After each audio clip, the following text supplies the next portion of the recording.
We need a recovery of the sacred in our secular world because the mental, emotional, and psychological struggles haunting society right now can't be solved without addressing meaning, purpose, and the longing for connection to something beyond ourselves.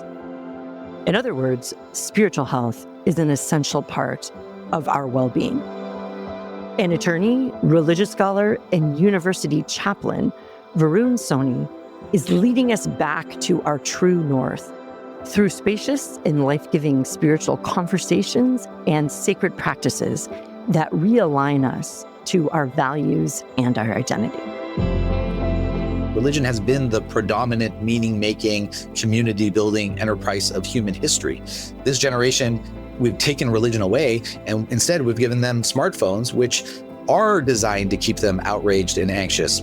What I see now is a spiritual health crisis of meaning-making, of community building, and of awe that manifests as a mental health crisis of anxiety, depression, and suicidality. And my sense is that if we're just talking about anxiety, depression, suicidality, we're just talking about the symptoms and we're just triaging the crisis and then moving to the next one. If we really want to be serious about what's happening, we have to think about what is causing anxiety, depression, and suicidality. And I believe what is causing it is the inability to think about what is sacred in one's life, to think about how to build rituals and practices around that, and to develop deep and meaningful relationships over time, and to tell a story about one's life and to live that story. I'm Dr. Pam King, and you're listening to With and For, a podcast that explores the depths of psychological science and spiritual wisdom to offer practical guidance towards spiritual health, wholeness, and thriving on purpose. Varun Soni is the Dean of Religious Life at the University of Southern California. Bringing together the spiritual and scholarly resources of the university, he provides moral and ethical leadership for the USC community, and he works closely with almost 100 religious groups on campus. With degrees in religion and peace and justice studies from Tufts, theology from Harvard Divinity School, religious studies, and a Juris Doctor from UC Santa Barbara, and a PhD in religion from the University of Cape Town, his scholarship in law, spirituality, and ethics is as wide as it is deep. Dean Soni is currently a university fellow at USC's Annenberg Center on Public Diplomacy and is an adjunct professor at the USC School of Religion. I'm delighted to have Varun on With and For an enriching interreligious dialogue, allowing Varun's Hindu perspectives and my Christian perspectives to interact in fascinating and human ways. In my conversation with Varun Soni, we discuss religious pluralism and what it means to build trust that reaches across religious lines of difference. The transformative power of finding your true north, your North Star, to orient our journeys of faith and spirituality. Varun shares 6 pillars of flourishing, how to align our actions with our values, and the benefit of listening to the cultural narratives and stories we tell. He reflects on the missing elements of spirituality in our understanding of mental health today, evidenced by his work with teens and emerging adults. He offers us a Hindu meditative practice to provide inner clarity, stability, and calm. And he comments on compassion and a cultivation of sacred practices to counteract the loneliness, anguish, and suffering in our world. Varun, I'm so delighted to have you on With and For. I'm looking forward to our conversation. Of course. So grateful to be here and really grateful to you for doing the work that you do, for having the conversations that you have. I can't think of anything more important at this time than to be talking about thriving and flourishing in the age of outrage and anxiety. So thank you for leading us to where we need to go. As USC's Dean of Religious and Spiritual Life, Varun is the chaplain and spiritual leader on a campus of almost 50,000 students. And the pluralism he represents and the religious dialogue he encourages is a remarkable example of seeking truth and meaning in community in the heart of Los Angeles, a city teeming with cultural and religious diversity. One of the things that we hold in common is an interest in spirituality and religion and how that can be helpful for thriving and flourishing. And that's actually not something I hear a lot of people talking about. And so I'm really intrigued with this incredible position that you hold at a leading university in America as the Dean of Religious and Spiritual Life. And I'd love to hear a bit about that position and how you got there. Sure. Yes, I'm still trying to figure that one out 16 years later. It is essentially a job that used to be called, and is still called on some campuses, the university chaplain. So I am essentially the chief religious and spiritual leader of USC. This is a job that is as old as colleges and universities are. You know, many of our oldest schools in the United States were set up as seminaries and are oriented around Protestant chapels. And so the idea of integrating the spiritual and the scholarly aspects of one's life into what we might consider a traditional liberal arts education is really as old as the American university system itself. And historically, university chaplains would serve that role of chief pastor, chief religious leader, spiritual leader, would oversee the chapel and liturgical services, especially at a time when many of our early universities had a religious identity. They were religious schools training seminarians or priests, et cetera. Now, many of those schools are secular universities like USC, and yet they still believe that there should be an integration of the spiritual and the scholarly in one's life and in one's work. I'm a very unusual person to be in this role. I am the first Hindu in American history to have a job like this at any university. I am the second non-Christian. And I'm a non-ordained Hindu attorney, a very different background and point of view, I think, than a lot of people who inhabit these roles. Our programming is our pulpit, and the scale of what's happening is probably unparalleled. We have 50,000 students. I oversee 90 different student religious groups. I oversee 50 campus chaplains. That's more religious groups and more chaplains than any American university has in the heart of LA, which, according to Harvard University, is the most religiously diverse city in human history. So there's never a dull moment in my life or in my work or on campus or in our city. And I really have this great vantage point to think about what the future of religious and spiritual life and community looks like.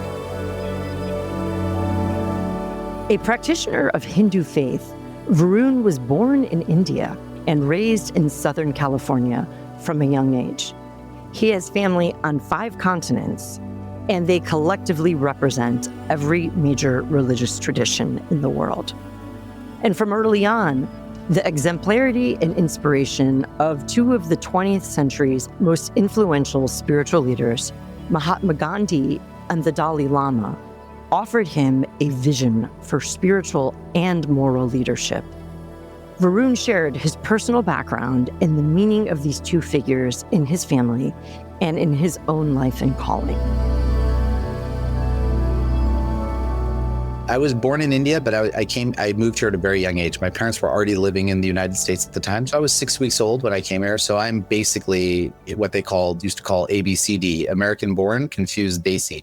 Desi is someone from India. And so really what that term signifies is that our generation was the first to be born and raised in the United States after the 1965 Immigration and Naturalization Act, which precluded Asians to become Asian Americans, actually precluded immigration from Asia for the purposes of naturalization from 1924 to 1965. And so my parents came after that. But what that meant is that growing up in the United States, we didn't know what it meant to be Indian or Hindu. We didn't feel like we were either here or there. My colleague, like my peer group, when we went to India, people thought of us as American. When we came back to the US, people thought of us as Indian, and we didn't feel either Indian or American. And when I was growing up, we didn't have any role models in the public sphere. There were no Indian Americans who were really thriving and flourishing. There were 2. There was Deepak Chopra and there was Apu from The Simpsons. So thank God for Deepak, who kind of became a mentor for me and still is. But what we did do is we asked a lot of questions about who are we? What does it mean to be Indian? What does it mean to be Hindu? What does it mean to be American? What is this Indian American experience? How can the hyphen that sort of separates Indian and American not be a barrier, but a bridge to those identities, right? How do we bring together every aspect of us in a way that's authentic and meaningful? And we really struggled with that. We really did, because we didn't know, like I said, what it meant to be American, and neither did our Indian parents who are raising us in the United States. But deep down inside, I was really wrestling with other kinds of questions about my own identity. And I was lucky that I was raised by my grandfather, whose mother, my great-grandmother, Saraswati Soni, was very close with Mahatma Gandhi's wife, Kasturba Gandhi. They were best friends. And so my great-grandmother and Mahatma Gandhi's wife led the Indian National Congress Women's Division together, the freedom movement for Indian independence against British colonial rule. And they would go to jail together often. And so my grandfather grew up around Gandhi. And so when he was raising me in the United States, he would tell me all these stories about Gandhi. And for me, that planted a seed in terms of answering the questions I was asking. What it meant to be Hindu was to be like Gandhi. What it meant to be Indian was to be like Gandhi. What it meant to live a meaningful life was to live like Gandhi. And so even though I wasn't conscious at the time, I think that experience, it sort of created a template that my life has followed, even though, like I said, it wasn't intentional. And because of that, I kind of went down this path where, Gandhi was a lawyer, I became a lawyer. Gandhi was an interfaith leader, I became an interfaith leader. Gandhi lived in South Africa, I lived in South Africa. Gandhi did all this work with India, Pakistan. That's the work that I've tried to do with India, Pakistan. Gandhi spoke out for peace every chance he could, and that's what I've tried to do as well. I think that in my quest of understanding what it meant to be Indian and American, what it meant to be Hindu, what it meant to be the Hindu kid at the Catholic school or the Indian kid on the basketball court when there were no other Hindu kids or Indian kids anywhere, that sense of psychological dislocation, I found answers to that by understanding the spiritual traditions of India, by thinking about what would Gandhi do in this situation, and by thinking about what does it mean to be Hindu? What does it mean theologically? What does it mean scripturally? And so I went to college. I continued to study religion as a way of understanding myself. And I had a really powerful experience one morning. I was studying abroad in Bodh Gaya, which is the city where the Buddha was enlightened. And I was under the tree where the Buddha was enlightened. And it was the morning of Mahatma Gandhi's birthday, which is a special day for our family. And coming towards me, it was Sunday morning, like 6 a.m. I'm meditating on this tree. I hear this laughter. And coming towards me is His Holiness, the 14th Dalai Lama of Tibet, who was just in town paying his respects to the site of the Buddha's enlightenment, which is the holiest site for Buddhists in the world. And so that morning, as a 20-year-old, I sat with the Dalai Lama under the tree of the Buddha's enlightenment as the sun was rising on Mahatma Gandhi's birthday. And everything changed for me at that point. And in the Dalai Lama, I began to see someone who had brought together very successfully the spiritual and the scholarly in his own life. And not only that, he in many ways had been able to professionalize it in some ways. And after that, the Dalai Lama became my teacher. I'm really lucky. I've got to spend a lot of time with him. I named my daughter after him. And I got to grow up around the Dalai Lama in the same way that my grandfather grew up around Mahatma Gandhi. And I'm now telling my kids stories about the Dalai Lama in the way that my grandfather told me stories about Mahatma Gandhi. But what the Dalai Lama showed me was that this personal quest to understand who I was through the study of religion could also be a professional opportunity for me, that I didn't have to leave behind something so personal as just personal and then go find a career, that in some ways the quest for meaning and purpose could also be my career. And I never really thought of it that way. And so, I ended up living in a monastery for a while. I went to divinity school. I have a PhD in religion. So I have done the things that other chaplains have done, even though I don't have the background that other chaplains have. It's amazing. You have like a veritable hall of fame of mentors and family members that are quite extraordinary. And it is a really beautiful lineage and powerful. When you chose this job, leaving law and more academia and into the spiritual leadership capacity, what were your hopes and what was your goal? And what do you want now to happen through your work at SC?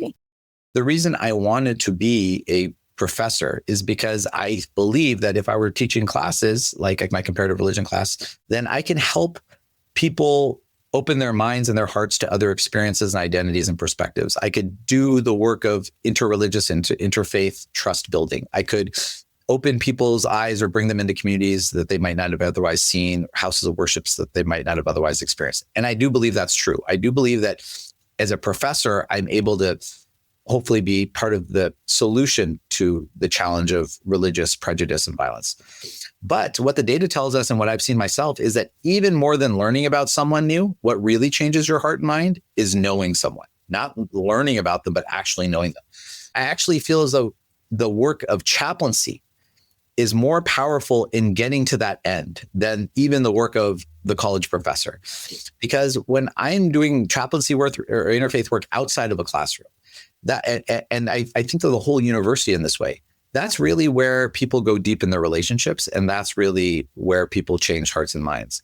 It's one thing to know something about Islam or Judaism. It's another thing to have a Jewish or Muslim roommate. Having a Jewish or Muslim roommate will change your heart and mind much more than learning about Judaism and Islam in the classroom, even though both are important.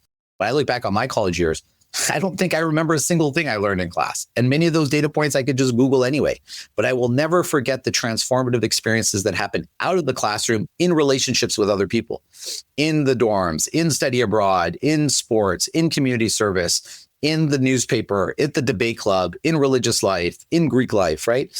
Those are where you come to know people, and what you take from your college experiences more than anything are the relationships, at least at the undergraduate level, the relationships that really transform your life. When I asked Varun about his approach to thriving and how he defines it, he highlighted the importance of recovering a sense of the sacred. In modern life, it's all too easy to keep the secular and the sacred split. But thriving comes from the aligning and deep integrating of every aspect of who we are. Varun thinks we need sacred values and sacred experiences to inform the entirety of our lives. So what I hear you saying as kind of your goal is to nurture transformation to promote thriving through relationships and also teaching alongside that. You said the word that I ask all my guests is, what is thriving to you?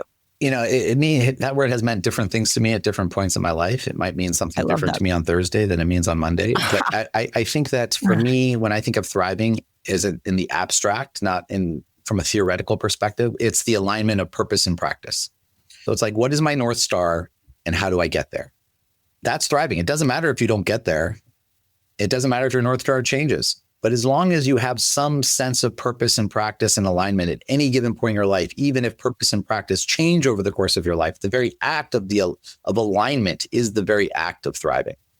And I think that when I talk to students about this, I really want them to think about the big questions in their life more than the big answers in their life. Our students have got to a school like USC because they had the right answer to every question in their life. They always had the right answer to the SATs, the ACTs, the achievement tests, their AP classes, every test. I mean, they've been in school their whole life. They've had 100 grades. The only reason they're even at a school like SC is because they're hyper-focused on over-indexing on all the right answers. But I don't know if anyone has asked our students what are the right questions.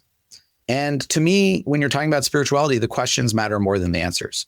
The answers change when you talk about spirituality, but the questions don't. The questions are the questions that every human has ever asked across space and time, the questions that connect us all together. Who am I? What does my life mean? How do I translate my values into action? What is the nature of God? How do I live an authentic life? What matters to me? Why does it matter to me? Who am I? Who am I is the big one. And I think the one that kind of connects all the dots is, what is my North Star? What's sacred to me? What gets me up in the morning? Now that changes. My North Star at 5 and 10 and 15 and 20 and 30 and 40 and unfortunately I can say 50 now as of this year, right? It changes across decades, across years, across weeks, across days. But the aspiration to have a compass pointing to the North Star does not change. And so while the answer to the question of what is my North Star changes across time, the question doesn't. And so when young people are looking for anchors in their life, they're not going to find those anchors in answers, which change, but they will find them in questions which don't. And the question of who am I or what is my North Star doesn't change. So to get back to the point of what is thriving, thriving is the act of asking the ultimate questions, the act of asking the question of what is my North Star? What is sacred to me? And a practice of trying to get there. Even like I said, at 5, 10, 15, 20, 30, that North Star changes and the practice changes. The aspiration of aligning practice and purpose does not change. That is, I think, where we feel like we're thriving. And at the end of the day, who's thriving? Who's flourishing? I was the chief wellness officer of a campus with 70,000 people. And I asked myself that question a lot. Who is thriving and who is flourishing? And there's a lot of data and theoretical understandings. There's research studies about data points and measurable outcomes around thriving and flourishing and belonging.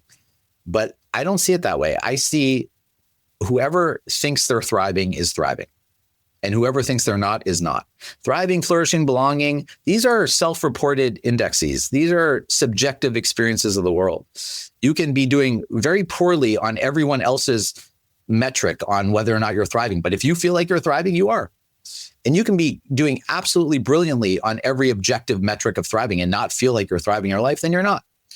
And so I think that it's the feeling of thriving, and that's not dependent on the outcome of practice or purpose. It's dependent on the alignment and aspiration of outcome and purpose, because that's what we control. We don't control outcomes of whatever we do, but we control intention.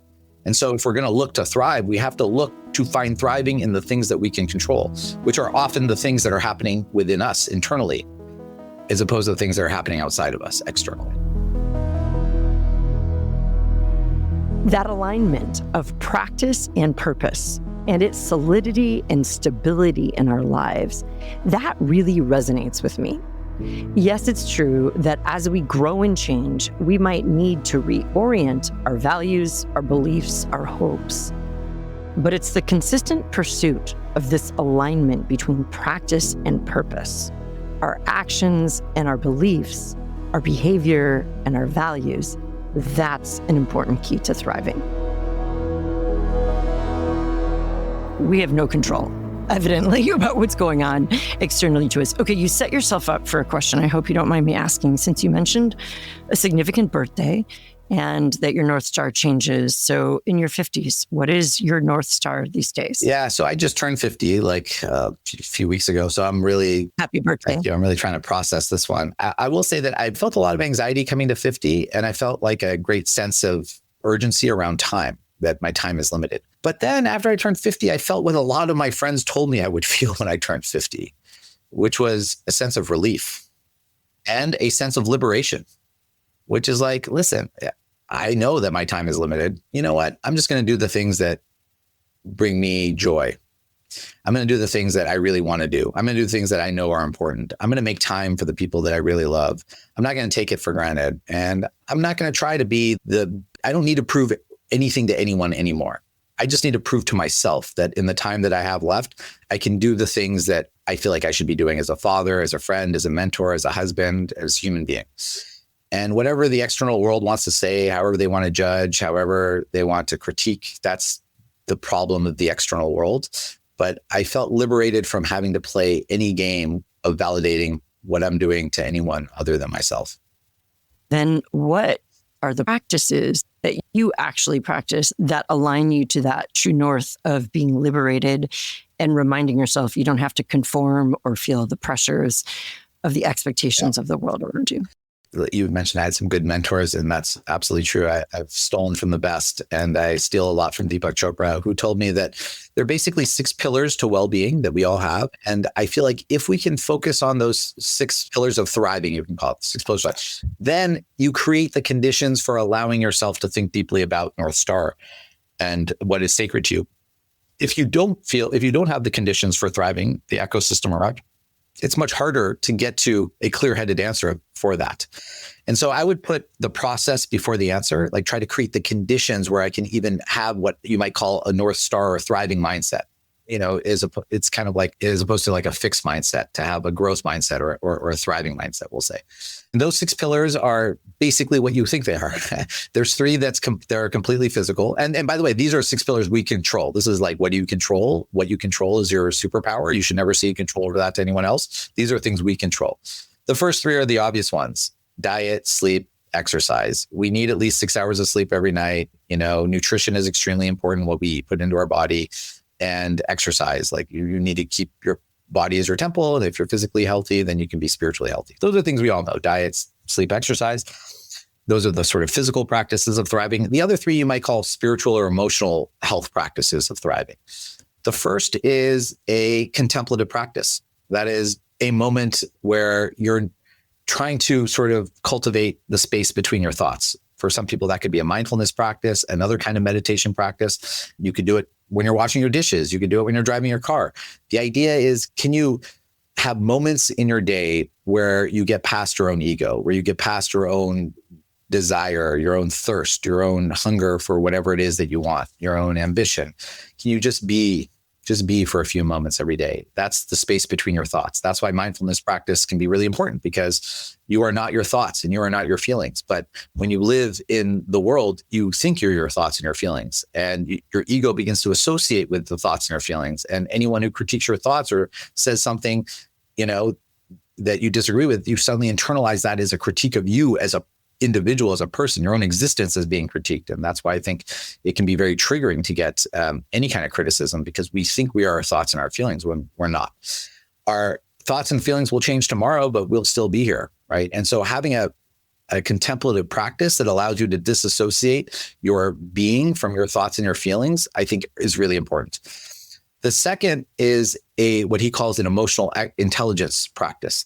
That's like a gratitude journal, smiling at a stranger, or doing things that are kind of focused on daily reminders of joy and gratitude in what you have in your life. So my daughter and my wife and I, every night when we're putting her down, we share one thing that we are grateful for that day. We don't share one thing that we're grateful for in life. We share one thing that we are grateful for that day, because I want for myself and for my family to be reminded daily that there is something to be grateful for if we look for it and if we honor it and if we affirm it. And the more we do it, the more we see it the next day, by the way. And the more we see it, the more that becomes our reality, right? And so how do you live in a gratitude consciousness? You plant the seeds every day through a gratitude journal or affirmation or whatever. So that's an emotional intelligence exercise practice. And then the third thing, which is the sixth thing overall, is communing with nature. And so diet, sleep, exercise, contemplative practice, emotional intelligence practice, communing with nature. Now, I find that I can do them all at once. If I am on my bike or if I am hiking, I am getting exercise, I'm going to sleep better, I'm digesting better, I'm really grateful for the moment. I'm trying not to be focused on 1,000 other things. I'm trying to be present in the moment with gratitude, and I'm communing with nature. And so for me, the very simple act of going on a hike or a bike ride is the act that centers the 6 pillars of thriving for me. If I'm going to have a thought of what is my North Star or what is my sacred center or what gets me up in the morning, not what keeps me up at night, it's going to happen when I'm biking or hiking and I'm not thinking about that stuff. All my best ideas at work happen when I'm not thinking about work. All my best ideas about family happen when I'm not thinking about family. That's why it's important to take time away from work and family, to take off the masks that we wear in every moment, every different moment of our life, and to actually let the spirit move through you in a way that when you're just at work every day looking at a screen, you're not going to have the inspiring thought that you're going to have when you're watching a sunset over the ocean with your kid. Like, it's just not going to happen. And so it gets back to this idea of awe and wonder. Like, I think as human beings, fundamentally, we're oriented around awe, being part of a larger whole. Things that there are a lot of funny bumper stickers in LA, but there's some good ones too. And one of the ones that I really like is, it's not how many breaths you take in your life, but how many moments you have that take your breath away, right? It's not the quantity of your time on the planet, it's the quality of your lived experience on the planet. And I think what contributes to the quality of your lived experience is the sense of magic and awe and wonder that we're even on this planet as a human family, able to express these platonic ideals of love and joy. Like every day we win when we wake up in that environment. I think even in this day and age, with the velocity of life and how much we're bombarded, whether it's our smartphones or just the stimuli, that being able to pause and marvel, to appreciate, to savor little things like distinct flavor or big things like a sunset, that adds to the quality of our life. We just need that as an antidote to the fast pace that our brains process things at these days. Yeah. I don't know if we were built for this amount of information.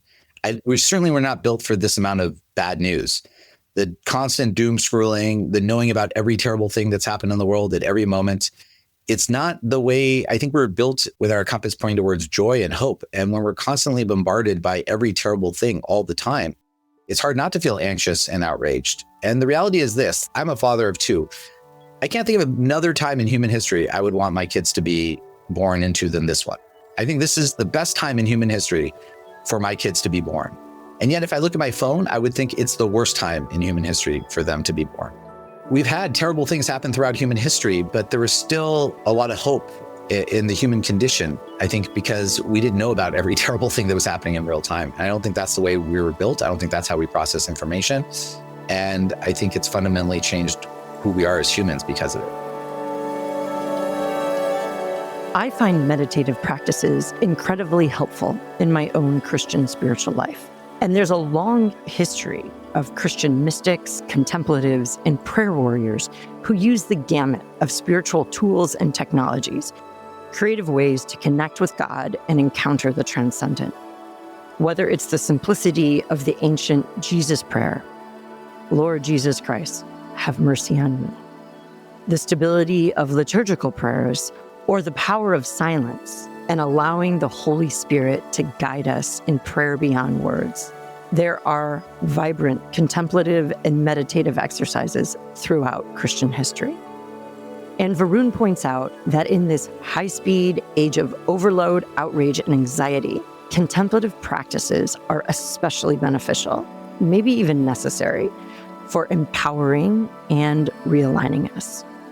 I asked him to share about the calming Hindu Vedic practice of Soham, uttering a simple mantra of prayerful and meditative words, any word that means something to you, in order to introduce peace, clarity, mental stability, and a sense of calm agency. Whether this exercise fits in your own life and practice or simply offers perspective and open learning, I found it helpful and really interesting. Well, and your comment about that fourth pillar, the contemplative practice of being able to slow down your thoughts, to separate your sense of being and who you are from your thoughts in a world in which we're bombarded by a lot of negative thoughts. I think that's a skill that is really essential for mental health, spiritual health, and well-being.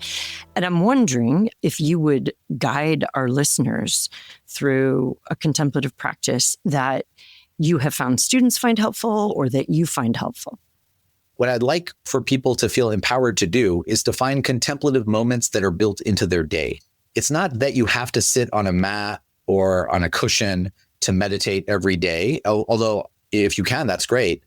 But you can also try to be meditative throughout the day in action. You know, there are a lot of traditions that have walking yoga practices. So you're not just sitting, you're actually walking.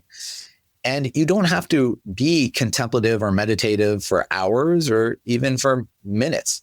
But can you find a moment in the morning, just one mindful breath? Can you take one breath where you're not thinking about all the things that you have to do in the world, or in the evening when you're not thinking about it? Just one breath. That's not a heavy lift, you know, in terms of a time commitment. And yet it will have a big difference in terms of one's outlook or perspective. So I would just say on the front end that people should feel empowered to find a contemplative practice that works for them. They shouldn't feel overwhelmed by, I can't meditate 20 minutes a day. I can't do my transcendental meditation or mindfulness practice or Zen practice because I don't have time, or I get uncomfortable when I sit, or I meditate here and I work here, and those are two different places. I think the goal is to live a contemplative life, not to just have a contemplative practice. And the way we live a contemplative life is by having contemplative moments throughout our life. So the practice that has benefited for me is an old Hindu Vedic mantra practice. And it's basically a breath-based practice with mantra. It's not that different than what you would find in transcendental meditation. And the idea from the Hindu perspective is that we have different levels of consciousness. We have sort of the gross level of consciousness, which is where we see the world. It's the world name and form. It's how we're talking right now. This is, you know, the way I experience the world. It's my top of mind consciousness. But then there's subtle aspects of consciousness that are in the subconscious that are beyond ego. Think of it as like a wave, which is very turbulent on the top, but underneath the wave, it's completely calm. If you dive under a wave, it's very calm, even though on top of you, it's pretty turbulent. So the subtle levels of consciousness are like the bottom of that wave. It's the calm space. And in a Hindu contemplative practice, the idea is to get past the gross level of consciousness into the subtle level of consciousness, to get out of the mind's eye into the soul's eye, into Atman, which is actually, according to Hindus, our divine nature. We believe that our souls are a reflection of God. When I say namaste to you, I'm literally saying the divinity within me acknowledges and salutes the divinity within you. That's what namaste means in Sanskrit. That means that my soul, which is a reflection of the divine, acknowledges and honors your soul, which is a reflection of the same divine, and recognizes that they're the same, right? And so any kind of Hindu contemplative practice is really meant to get you into that soul level, the divine level, the level where your soul with a lowercase s is part of the soul, universal soul with a capital S.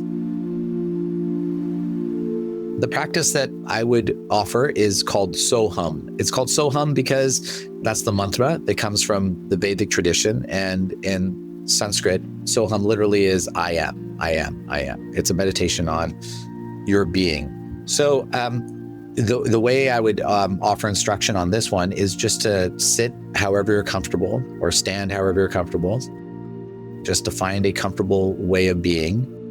You're sitting in a chair, maybe to feel really grounded in that, where your feet are on the ground and your hands are at your side. And just to start with a deep breath in the nose and out the nose. Just deep breath, inhale, and deep breath, exhale. So as you're doing this, just let it all go. Let your thoughts of the day go. Let your emotions go. Let all of the judging go. There's no judging. There's no worrying. There's no me. There's no you. Think of your mind like the sky and the thoughts that you have like clouds. And the clouds don't belong to the sky. They're just passing through the sky. Your thoughts and your emotions are just passing through you. They don't belong to you. You can recognize them. You can honor them, but let them go. Don't cling to them. No need to be attached to them. If you're feeling pain, you can think, oh, that's what pain feels like. If you're seeing images, you might say, oh, that's what that image must look like to someone else. But you can almost zoom out of your own body and just watch your thoughts and your emotions pass like the clouds pass through the sky. And as you're feeling comfortable now on the in-breath, as you're breathing in, think in your own mind of the word so. And on the out-breath, think of the word hum. So as you inhale, it's so, and as you exhale, it's hum. Deep breaths of so and hum. And as you do it, just let everything else go and just be focused on the so and on the hum.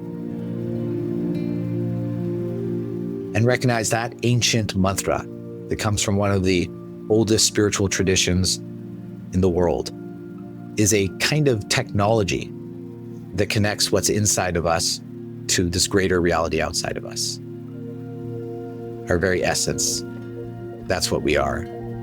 And that's why we recite I am, I am. So hum.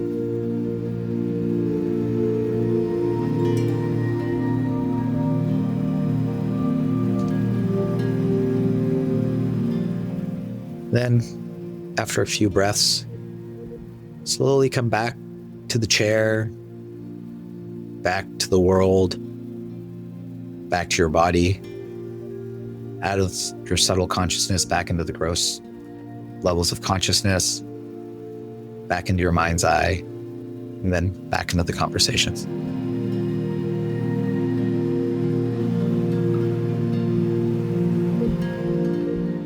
So thank you very much. Of course, thank you.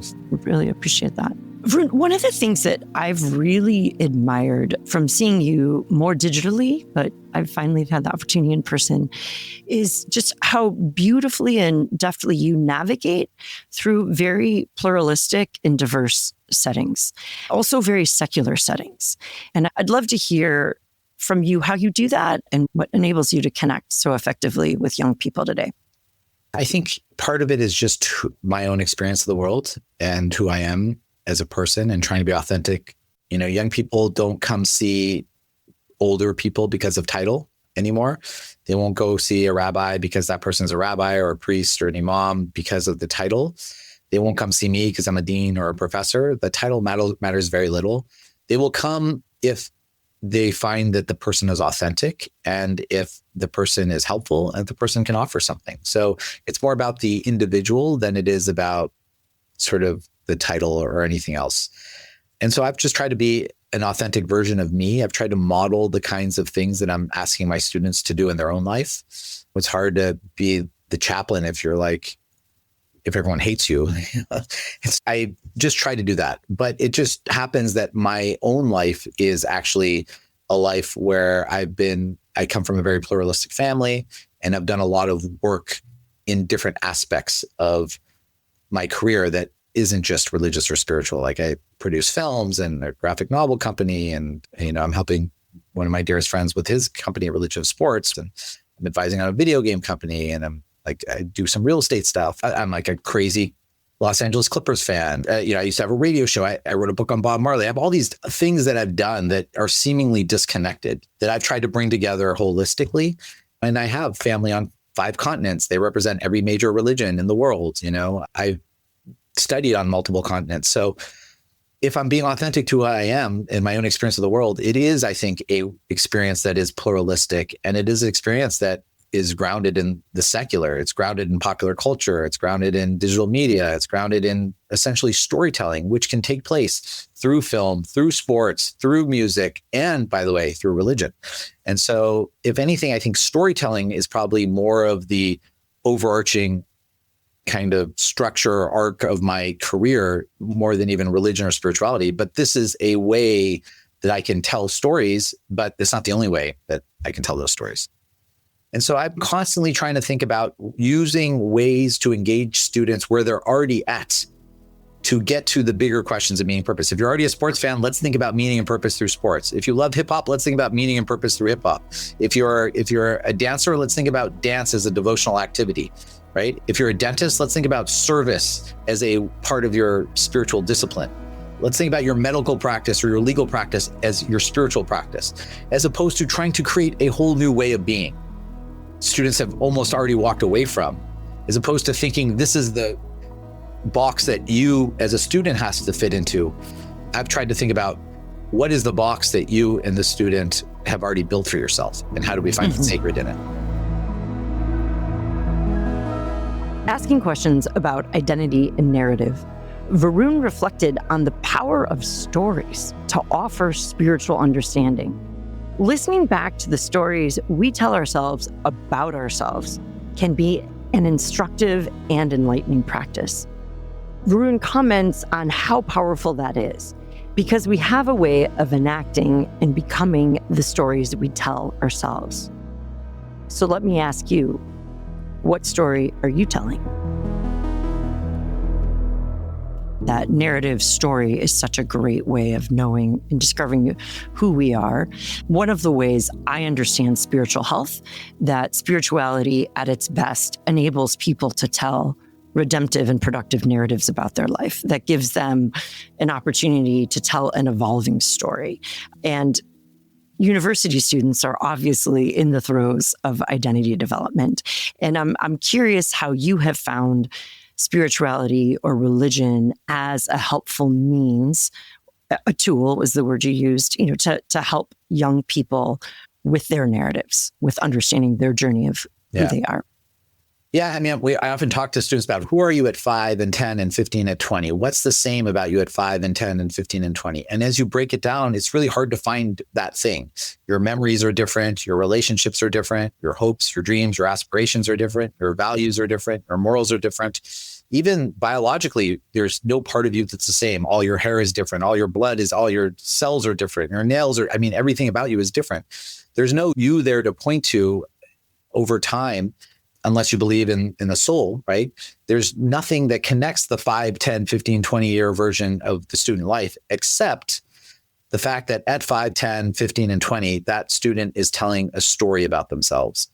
And so what our identity really is, what connects the dots in my life at all those ages, is that at every point in my life, I'm telling a story about who I am. And I end up becoming the story that I tell about who I am. I think young people aren't always aware that they're telling the story about who they're going to become. They might think that they just are going to become that person or that they're inheriting it.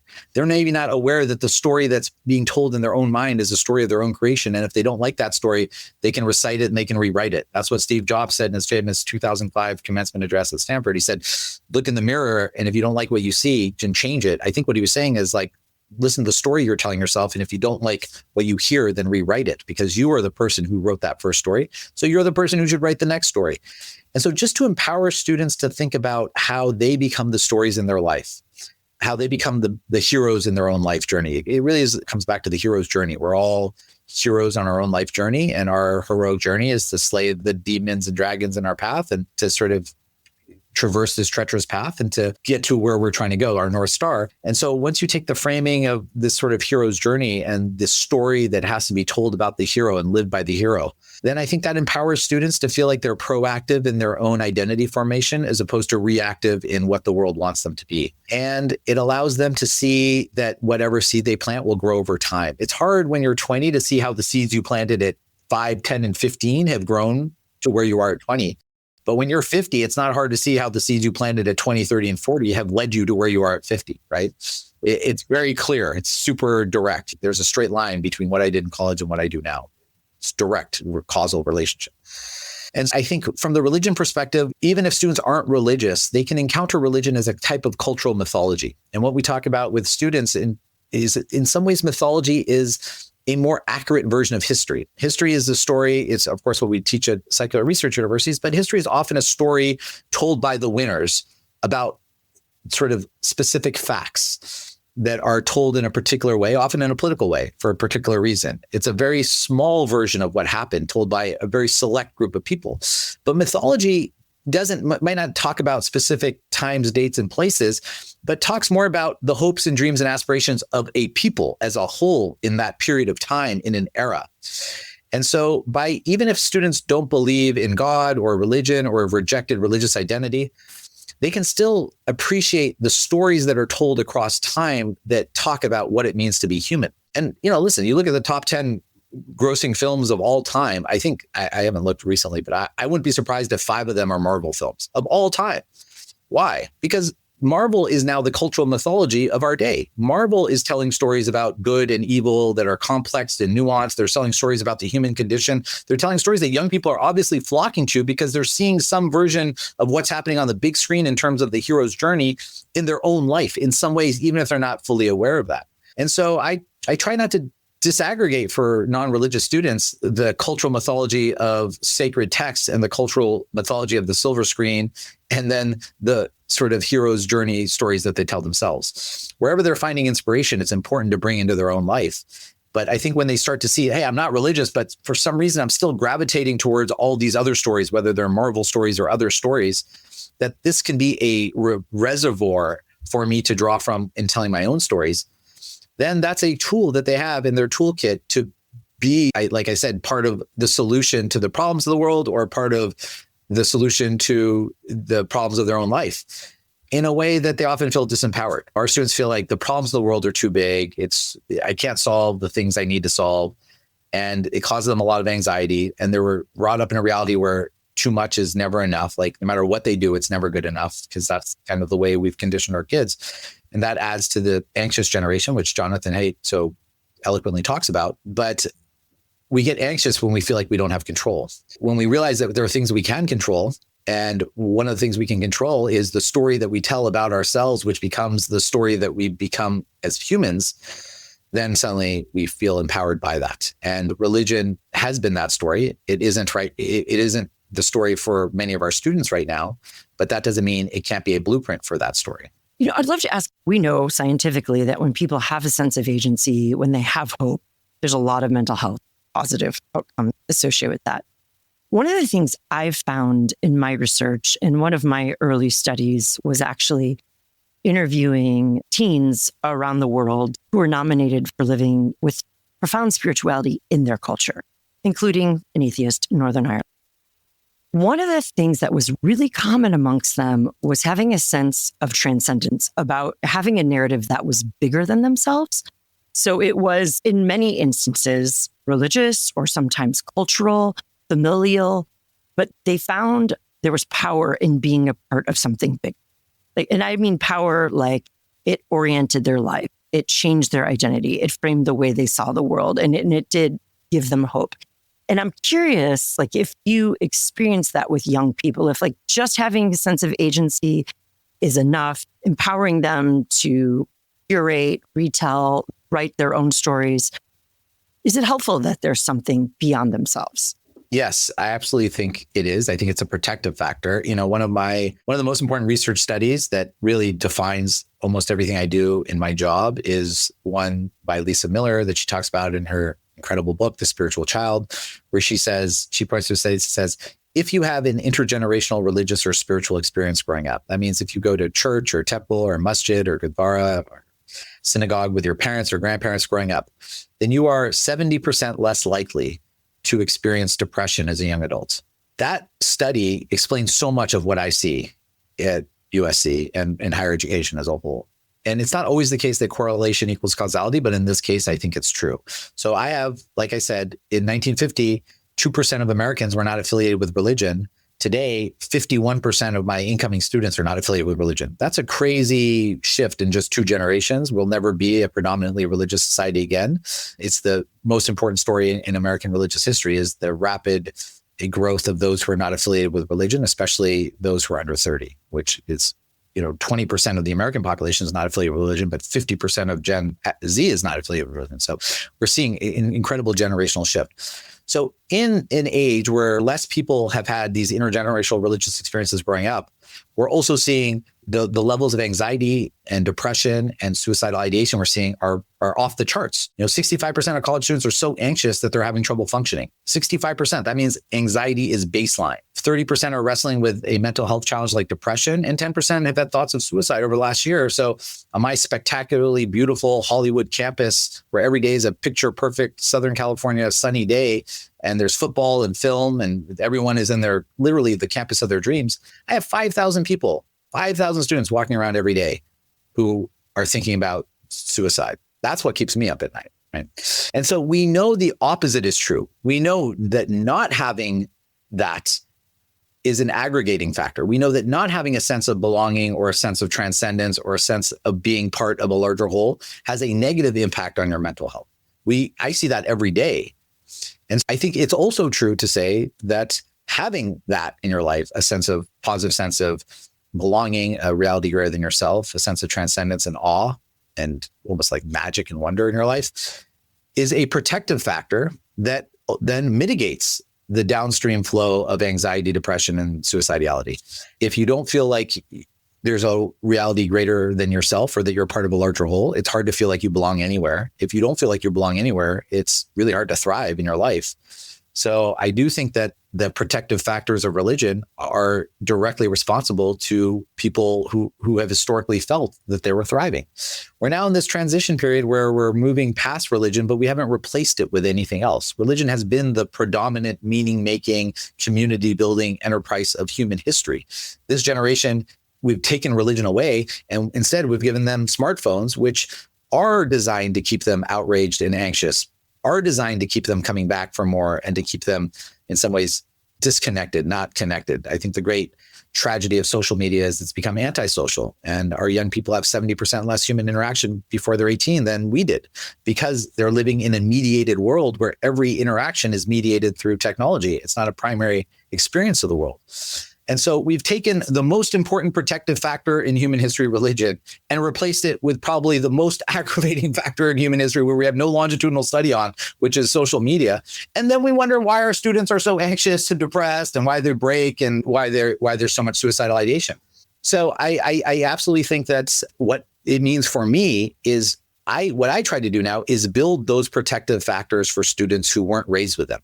How do I build a sense of meaning, purpose, and transcendence for students who weren't raised with religion? How do I think about religion and mythology and the acknowledgement of life events and pilgrimage and the songs and stories that we live by, the things that have historically been the domain of religion? How do I think about that outside of religion and offer it to students who are not religious in a framework that's not theistic?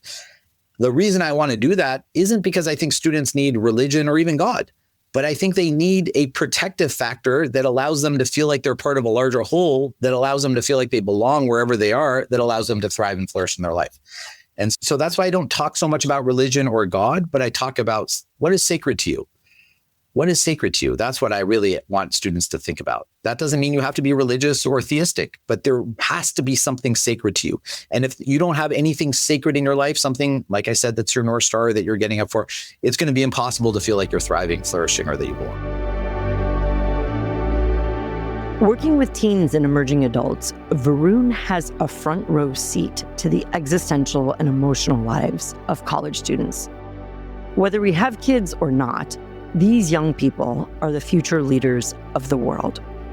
For the sake of these future generations, we all need to reorient ourselves to these questions of mental health by asking them through the lens of spiritual health and the language of the sacred. I'd love to hear from you what you're hearing young people find sacred today. Like, what are their sources of meaning? Yeah, that's a great question. I will say, if I'm speaking with like sort of sweeping generalizations about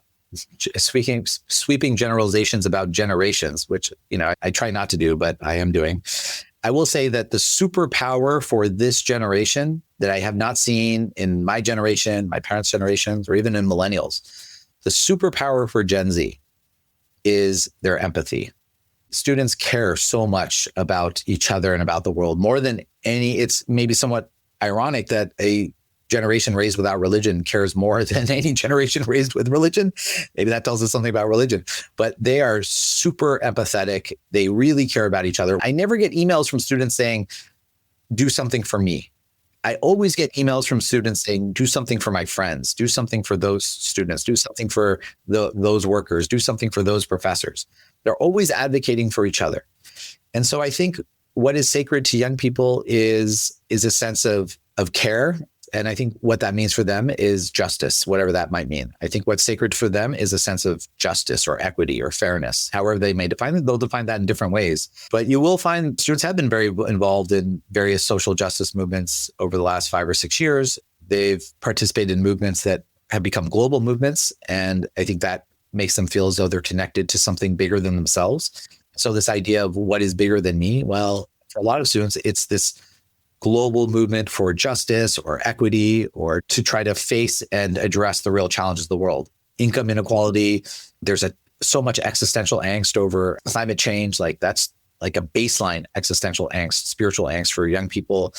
In this country, gunshot violence is top of mind. So I think students really care so much about each other that they want to be part of the solution to the crises that everyone is going through. And that brings them, even though they may be socially disconnected, they may be lonelier than any generation has ever been. There's real data out there to suggest that 18 to 26-year-olds are not only the loneliest people in the United States, but lonelier than any generation we've ever measured loneliness from. Yet they still have this drive to heal the world, heal themselves, and advocate for each other. I really admire that. So much hope amidst the despair. And their love for each other has become my North Star as a chaplain.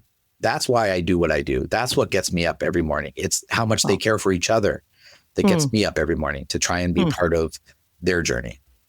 That's really profound. That's really beautiful. Well, you were talking about despair and you brought up mental health issues. I'd love to talk a bit about mental health and spiritual health. I'd love to hear how you understand spirituality being able to address like the massive mental health crisis going on right now. So when I got to USC in 2008, there were all the students here were millennials, and I'm Gen X. I wasn't that much older than them, quite frankly. I was just 10 years older than some of my students. So I felt like almost like, and now I feel like they're annoying Indian uncle, but I used to feel like their cool older cousin for a little while. But what I noticed about these students, millennials, is how filled with hope they were. They were so filled with hope. They were so excited. They felt like they could live their best possible version of their life. They had their conversations with me that I had with my university chaplain that made me want the job. Who am I? What does my life mean? What is the nature of God? How do I live an extraordinary life? How do I translate my values into action? How do I live my dreams? Even though in 2008, when I was having these conversations at first with millennials, their parents were going through a devastating economic crisis where they lost half their net worth overnight. Millennials were still so hopeful in that really difficult job market in that political moment, about the future. But then about 10 years ago, about 5 or 6 years into my job, I began to notice as the millennials left and their younger brothers and sisters, the post-millennials or Gen Z came to campus, everything started to shift. And instead of asking me, how should I live? Students started asking me, why should I live? And instead of talking about meaning making, they were talking about meaninglessness. And instead of talking about hope, they were talking about hopelessness. It all just happened suddenly. And I began to think, well, maybe it's just because I've been here long enough, people know where to find me. But when I talked to colleagues around the country, everyone was seeing the same thing. So I began to see the mental health crisis in generational terms when Gen Z, the first digital natives in human history, came to campus. Millennials were still digital migrants, but Gen Z was the first group of students coming to college who had been entirely raised in an online social media environment, who had spent their entire lives comparing their real lives to the curated Instagram lives of their friends, who felt like the metric for friendship was how many friends they had online. And no matter how many friends online they had, they felt like it was never enough. And 70% of whom on our campus feel like imposters on this campus, even though there's a 9% acceptance rate to get into USC. Everyone who got in here had to move mountains. And yet when they get here, they feel like imposters. Why? Because they're constantly comparing themselves through their social media feeds with everyone else. So I began to see this new first generation of digital natives who came to campus in a full-blown mental health crisis on year one. So I began to talk a lot about this. I wrote about the mental health crisis of what I saw, anxiety, depression, and suicidality, and I lived it. Over the last 10 years, I've probably done more memorial services for students than anyone in the country. I've sat probably with more parents of students who have passed away than anyone in the country. When I started in 2008, we would lose a few students every year, and it was mostly acts of God, almost entirely acts of God, meaning terminal illness or a car crash, something that you were like, well, there's nothing you could have done, right? And you have grief, but you don't have guilt necessarily. But after 2014, instead of losing a few students every month, there was a time, or every year, there was a time where we were losing a student every month, sometimes more than one student every month. And instead of acts of God, there were acts of man. There were mostly accidental drug overdoses and suicide. And so it's not just grief, it's also guilt, because people are like, I saw this coming. Why didn't I do anything? So it was a different kind of emotional impact on campus too. I was also left with parents and students who kept thinking, what did we do wrong? What did we do wrong? Why couldn't we? So when I was in the middle of all this and I had parents in my office almost every week crying, and I would feel guilty going home to my kids when they couldn't go home to their kids, I really started to speak as much as I could about the mental health crisis. And a lot of people thought I was being alarmist. They thought I was overreacting to a small sort of data set that I had in front of me. But 2 or 3 years ago, 80% of college presidents said their number one concern is not fundraising, not free speech, not federal funding, not infrastructure, not tenure, not curriculum development, not tech, not AI. The number one concern of college presidents was the mental health of their students and their faculty. So even though in 2014, everyone thought I was alarmist, by 2018, no one would disagree with what I was saying. And yet by 2018, 2019, I began to change my opinion on it. I no longer was talking about a mental health crisis, and I no longer see it that way. What I see now is a spiritual health crisis of meaning making, of community building, and of awe that manifests as a mental health crisis of anxiety, depression, and suicidality. And my sense is that if we're just talking about anxiety, depression, suicidality, we're just talking about the symptoms and we're just triaging the crisis and then moving the next one. We're just rearranging the lawn furniture on the Titanic as it goes down. If we really want to be serious about what's happening, we have to think about what is causing anxiety, depression, and suicidality. And I believe what is causing it is the inability to think about what is sacred in one's life, to think about how to build rituals and practices around that, and to develop deep and meaningful relationships over time, and to tell a story about one's life and to live that story. And I see all that as spiritual health, as an essential part of spiritual health.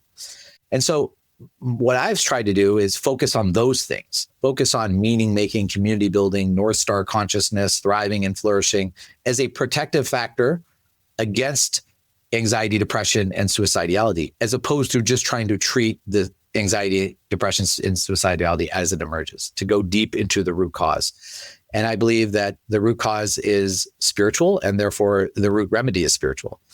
And all of this is manifest in what I think of as the underlying challenge of this generation, which is loneliness, which I think is a spiritual affliction. I wrote a piece on loneliness in the LA Times that a lot of people reached out to me about. And they basically told me the same thing, that wherever they are in the world, and if they are working with young people like I am, they also see that deep down inside, when you scratch the surface, everyone is really lonely. This is, like I said, the loneliest generation, according to Cigna in the United States, are 18 to 26-year-olds. We know that loneliness has the impact of smoking like a pack of cigarettes a day. It can decrease your lifespan by 7 years. We know that traditionally the oldest people in America were the loneliness, and that led to sort of premature death. But now the youngest people, or the college students in America, are the loneliest. We don't even know what that means. We know that in the age of social media, where everyone should feel connected, people feel more disconnected than they ever have before. And it's probably because we've raised our kids to talk with their thumbs and not with their tongues. It's probably not that complicated to figure out why it's happening when you lose religion and you replace it with social media. And so I really think my primary mission is to address spiritual health. When I talk about spiritual health to students who have never heard the term, it's very intuitive to them what I'm talking about.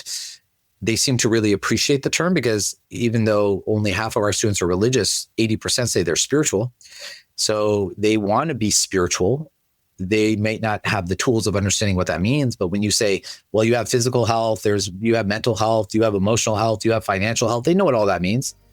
So then when you say, what about spiritual health? They kind of know what that means, even if they don't know what that means for them. And so I've been trying to socialize that term, trying to bring people back into what they control internally around meaning, purpose, friendship, storytelling, etc., and not focused on what they don't control externally, who's going to win the election, the wars of the world, etc. Those are things we all have to work on. But if our happiness or thriving is dependent upon things we don't control, then how can we ever thrive? The way Varun framed this shocked me, really. So I think we need to hear it again. Instead of asking me, how should I live? Students started asking me, why should I live? And instead of talking about meaning making, they were talking about meaninglessness. And instead of talking about hope, they were talking about hopelessness. This approach to spiritual health has a direct bearing on the very livability of life. So it's absolutely imperative that we attend to the spiritual needs, not just of young people, but also ourselves. As every flight attendant speech ever has reminded us, first secure your own oxygen mask before you assist others. And so part of that is recognizing that two things can be true at the same time, that we can be very concerned about the challenges and the suffering of the world, and we can be actively involved in mitigating the challenges and suffering of the world. And yet we can also be thriving internally and have practices for joy and gratitude in our own life. And those things don't have to be disconnected. They're not antithetical to each other. In fact, they're probably one necessitates the other. Because we are thriving and flourishing with joy and gratitude practices in our life, we can be more present and we can be more impactful in addressing the crises, concerns, and challenges of others. And if we can't save ourselves, we can't save others. And if we don't have a life preserver, we don't put on our own oxygen mask, we can't save anyone on the plane. And so I just think that students almost feel like, if there's so much pain in the world, I feel guilty if I have any joy in my life because there's so much pain in the world. And that's a really toxic, spiritually toxic idea. Mm-hmm. As you talk about spiritual health, something else I've heard you say about young people today is that they have a hard time developing like a moral or ethical framework, like somewhat uprooted from communities or traditions that offer that. How do you understand morality or ethics or virtue as part of spiritual health or spirituality or the sacred? I mean, for so many of us, a lot of that comes from religion. And so if you're raised without religion, where does it come from? Especially, I would say, in an age where we don't really have a lot of strong leaders in the public sphere who we might consider spiritually involved or compassionate or benevolent, or we may have political leaders, but there are not a lot of political leaders I want my children to emulate in terms of their behavior. So we don't necessarily see our morality in the political sphere. We might not see it in religion if we weren't raised with it. So where are we getting it from? One of the things that I think students, young people respond well to is just being able to mind their own experiences, to think about what might work for others. And so even around morality, like when people say things to you, how does it make you feel? Like when people do these things, how does it make you feel? So it's probably true that if you do that, that's how it makes others feel on both sides of it. If people say things that make you feel terrible or mean to you, then maybe you don't want to do that to other people. But if people say things to you that make you feel really good, a stranger smiles at you for no reason, someone writes you a handwritten note to appreciate you, and it makes you feel good, well, maybe you can do that for someone else and it will make them feel good too. So I try to bring it back to the lived experience of their own humanity. And in doing so, it doesn't have to be some complicated ethical framework that's passed on through the generations in ancient texts. It can be like that. I kind of know that this is what it means to be a good person, and I'm going to embrace that. I'm going to feel confident in my knowing based on what I've experienced in my own life about who is a good person. And so I want to empower students to try to find the way themselves based on their own experiences, but to let them know that's good. Deepak Chopra told me, religion is the experiences of other people, but spirituality is your own experience. So what is religion? Religion is the experiences of the prophets and the priests and the messiahs and the mystics and the avatars of old. They're the experiences of people written in sacred texts. They're the experiences of people who came before us. They're the experiences that we read about. But spirituality is your own empirical experience of the world itself. And whereas we might have gotten code and creed and a legalistic and moralistic system from the religion that tells us about other people's experiences, I also think that it's possible to build a code and creed and ethical system for yourself through your own experience of the world, through a spiritual as opposed to religious experience of the world. And that's where students are anyway. And so I think that's how we get there, because that way they trust the outcome because it's their own experience. It's not telling them to trust something that they already don't trust. And it's almost as if empathy becomes somewhat of a discernment tool that continually gives you feedback regarding what is ethically and morally working well. If I'm treating people well, I'm going to experience that. If I'm not, I'm going to get feedback really quick if I'm empathetic. I love all this. And I have a very optimistic view of young people, or all humans, to be honest. But I do see some things like forgiveness, which might be a bit countercultural. Or like when you brought up political figures, people love power. And I see it abused. How do you encourage younger people to think about what might be cultural norms that they might want to challenge some of those? I mean, it's really hard because they don't see the thing that you're asking them to see, right? So in other words, if we were able to model what nuanced, respectful dialogue across difference looks like, then we could point students to that. But if they see the dysfunction in American politics right now, what are we going to tell them about how to do that? What we're telling them is be better than everyone you see, but we have provided them with no model for how to do that. And so I think that part is very difficult when the adults are yelling at each other, then the kids are going to yell at each other. We've let our students down by not modeling what respectful and engaged leadership across difference looks like. And social media has only contributed to that siloization, where if you don't want to engage with anyone who thinks any differently, then you don't have to. And that's not healthy either, to not be able to engage across difference, where it's like, I agree with 99% of what you say, but if you don't agree with 100%, I'll never talk to you again. Like, that's also a very difficult position to take if we're trying to come to some kind of consensus on any issue. And so it's really hard because we can tell them to speak across difference, to engage each other respectfully, to see themselves in each other, but they see it in almost no space now in the public sphere. And what they see makes people successful is the exact opposite. And so we've sold them an idea of success that's a very capitalistic idea, that it's all about you, that everything's about you, that your net worth is your self-worth, that by any means necessary, every man for himself. It's like fully social Darwinistic. And then that's how they're behaving, because that's what we've told them to do. And I guess they're not thriving and flourishing, probably by even subjective matters. Yeah, I mean, many students might be, but it's not because of the way we raised them or the values we've told them they should emulate or the things we've told them matter. Mm-hmm.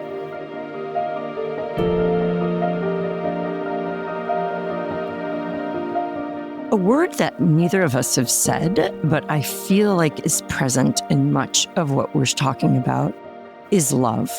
And I'm curious, when you think about spiritual health, does love factor in any way? Yes, of course. Love, joy, those are, I think, fundamental aspirations as human beings. Buddha told us 2,500 years ago, that to live is to suffer. That's the first noble truth, is there is suffering. That means everyone who has lived will suffer. That connects us with everyone across space and time. And virtually no one wants to suffer. So what he said is to live is to suffer. But what he also said is, yes, suffering is the fundamental human condition. What it means to be human is to suffer. But what we all also want is to experience joy. So even if suffering is the fundamental human condition, joy is a fundamental human aspiration. And I think of love in very much the same way, that we might not always reside in love and joy, but I think as humans, that's our aspiration. We actually may reside in suffering and pain, but our aspiration is to love and joy. And so where we live and where we want to go might be two different things. We can't just be focused on where we live. We have to be focused on where we want to go. We can't just be focused on suffering. We know to live is to suffer, so it shouldn't surprise us. What I see happening in the US is the message we tell students, young people, is actually you should reside in joy or happiness. You should be happy. And if you're suffering, you're doing something wrong. But if you're happy, it just means you're doing what you're supposed to be doing. So when young people suffer, they're like, oh, it's me. I'm doing something wrong. I'm not at the right school. I'm not in the right major. I'm not with the right person. I'm not good enough. I'm not smart enough. And just like, but from a Buddhist perspective or Indian perspective, it's very different. The baseline is suffering. If you are suffering, it means you're just a human being. That's your baseline. If you're experiencing joy, it means you're doing something right. Not that if you're experiencing suffering, you're doing something wrong. If I'm suffering, it's just, hey, I'm human. And I have a moment of joy or love. Oh, I'm doing something right. And then I don't have that anymore. Oh, I'm just human again. I'm not constantly beating myself up over the fact that I'm suffering or I'm not good enough, or when I'm socialized to the idea that's actually the fundamental human condition is suffer. I think these two different perspectives, which I've seen firsthand in my own life, American perspective versus maybe a Buddhist or Indian perspective, can set a baseline in a way that makes love or joy more aspirational than guaranteed, And so when we think of it as a practice, an aspirational practice, and we think of love and joy as things that we touch or taste rather than things that we always have, then our expectations are different. And then there's not the suffering of suffering. There's not compounded suffering over the fact that we're suffering. There's a baseline acknowledgement of suffering with the aspiration for something more, as opposed to the baseline understanding of happiness with the fear of something less. That is a wonderful place to land. Thank you so much for all your wisdom, experience, and insights and great spirit. Really appreciate it. Thank you. This was great. I really enjoyed it. Varun Soni's mission to create space for the sacred in contemporary life offers a vision for wholeness and healing, a life-giving approach to the practice of faith and spirituality today. Investing in future generations, he's telling a new story about the importance of spiritual health. The key takeaways that I will carry with me from this conversation are the following. It's all too easy to fragment life into secular and sacred, but thriving in spiritual health requires wholeness and integration of every aspect of ourselves, including our faith and spirituality. Future generations of leaders need our guidance and support in their connection to community and in their search for meaning, purpose, and hope. Keep your seatbelt firmly fastened, your seat back upright, tray table stowed, and secure your own spiritual oxygen mask before assisting others. We can counteract the outrage, anxiety, and information overload with simple daily practices that bring stability and clarity. And finally, we thrive when we align our actions and our values, our behavior with our beliefs, and our practices with our purpose. With and For is a production of the Thrive Center at Fuller Theological Seminary. For more information, visit our website, thethrivecenter.org, where you'll find all sorts of resources to support your pursuit of wholeness and a life of thriving on purpose. I am so grateful to the staff and fellows of the Thrive Center and our With and For podcast team. Jill Westbrook is our senior director and producer. Lauren Kim is our operations manager. Ren Jurgensen is our social media graphic designer. Evan Rosa is our consulting producer. And special thanks to the team at Fuller Studio and the Fuller School of Psychology and Marriage and Family Therapy. I'm your host, Dr. Pam King. Thank you for listening.